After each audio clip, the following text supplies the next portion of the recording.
Okay. Picha likanoga zaidi ilipofika hatua ya Sky Dubai. Hapo unapopaona tulikuwa ndipo tumeingia Sky Dubai. Sky Dubai ni eneo ambalo wamedesign kama vile Ulaya, yani wameweka sehemu ambapo kuna baridi kali sana. Haya maeneo unayoyaona, hiyo ni mandhari ya nje kuelekea Sky Dubai, ambapo ni sehemu wametengeneza barafu ambalo lina ubaridi mkali kabisa.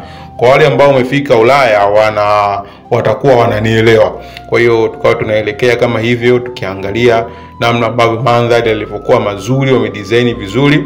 Ni kitu kizuri sana, ni kitu kizuri. Unatembea sehemu ambapo unaweza ukajikuta una uchafu mkononi, hata kukitupa unaogopa, yani unaogopa kwa sababu unaona mbona sehemu ni nzuri sana, pasafi sana, lakini pia mazingira yake namna ambavyo walivyo design yanavutia machoni, moyoni, yani na kila kitu. Kwa hiyo tulifurahi sana, na haya yote usisahau ni matunda ya kutokana na biashara ninayoifanya kupitia kampuni ya Vida Divina. Ndio ambayo ilinifanya nifike hapa, ndio ambayo ilitufanya tufike hapa kwenda kutalii katika mji mkubwa kimataifa Dubai. Kwa hiyo na wewe kama unahitaji, karibu sana. Ni mtazamo.